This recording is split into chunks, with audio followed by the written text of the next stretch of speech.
nous avons eu l'occasion d'en dire quelques mots publiquement. Nous reviendrons à cet égard sur la question de la gouvernance de l'eau, de sa gestion et de sa maîtrise et donc de son statut.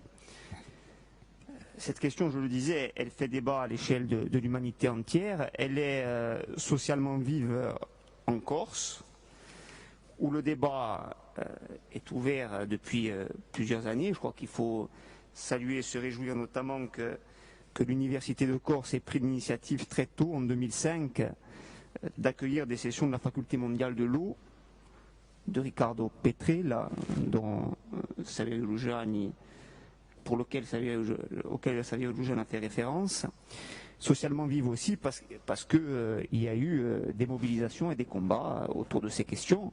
Alors parfois c'est vrai, y compris contre un certain nombre d'infrastructures, de stockage ou autres, et ce sont des revendications et des questions qu'il nous faut appréhender, et puis aussi des combats pour la maîtrise publique contre des velléités de mainmise d'un certain nombre de groupes financiers, de ceux que ce même Riccardo Petrella appelle les grands maîtres de l'eau.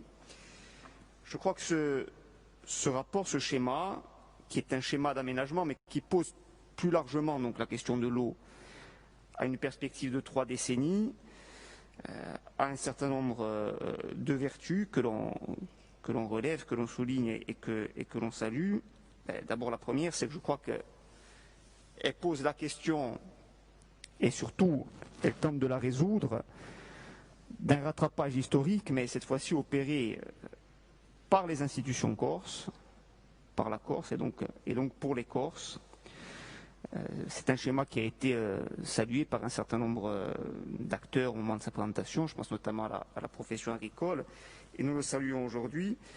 La Corse reçoit une quantité importante d'eau, c'est rappelé au rapport, 8 milliards de mètres de cubes an, et en capte aujourd'hui une quantité mineure, pour ne pas dire infinitésimale. Et la difficulté s'est pointée par le rapport lui-même. La conséquence de cela, c'est que non seulement en l'absence d'une politique infrastructurelle ambitieuse ces dernières décennies, non seulement la Corse a stagné en matière d'infrastructures hydrauliques, mais cette stagnation, puisqu'elle s'est accompagnée d'une augmentation de la population, a amené la Corse à régresser. Et la démonstration en est faite par le rapport. Donc cet objectif, et plus que cet objectif, ce schéma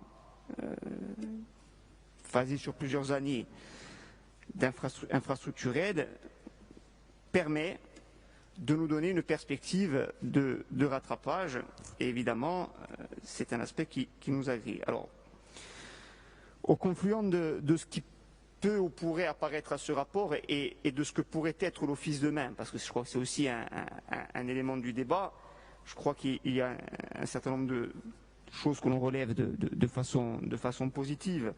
Je crois que doit se poser aussi dans ce débat la question des ouvrages micro-hydrauliques, notamment dans l'intérieur et les zones de montagne, où il y a des projets de territoire qui existent, mais où il y a une capacité à accompagner les acteurs, et pourquoi pas à travers un outil comme l'Office. Je crois qu'il faut qu'on arrive à le poser au débat, à l'intégrer dans une perspective plus globale.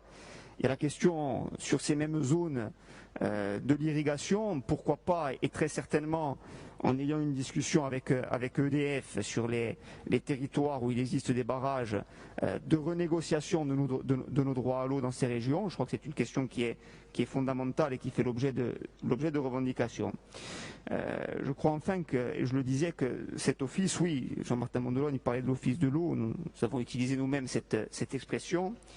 Cette évolution se pose, elle est en germe et elle est même rendue possible par les statuts mêmes de l'Office, mais le rapport le rappelle, l'Office d'équipement hydraulique de la Corse a une histoire, cette histoire, c'est aussi l'héritage de l'ex-Somiva, qui est donc une approche largement, en tout cas fortement teintée de politique d'accompagnement au secteur agricole. Cela doit continuer à constituer, je dirais, un des piliers essentiels de l'Office, en lien avec l'ODARC, avec nos politiques, puisque derrière le stockage, il y a évidemment la question du raccordement aux exploitations et donc la question de l'usage qui est fait de cette eau.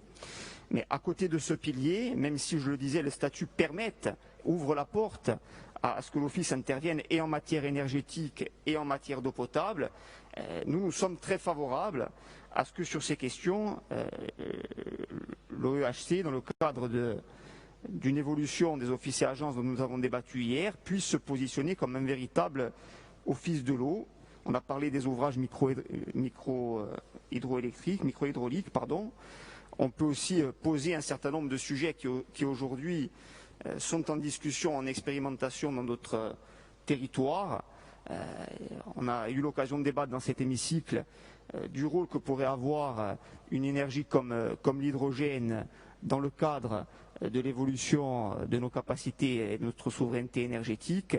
Eh bien, la question de l'utilisation des barrages pour produire cette énergie est aujourd'hui en débat ailleurs, et je crois qu'il faut que nous nous inscrivions dans une réflexion à cet égard. Et puis sur la question de l'eau potable et de l'assainissement, l'Office se positionne déjà sur un certain nombre de secteurs ou de territoires avec un succès certain. On a rappelé notamment la question de la concession de l'eau potable sur la communauté de communes de Calvi-Balagne, qui a eu des effets extrêmement concrets pour l'usager. On n'est pas simplement dans une posture simplement philosophique, mais on a aussi très concrètement au plan de la justice sociale des effets qui se ressentent avec l'objectif non pas de créer du profit à outrance, mais simplement de rendre un service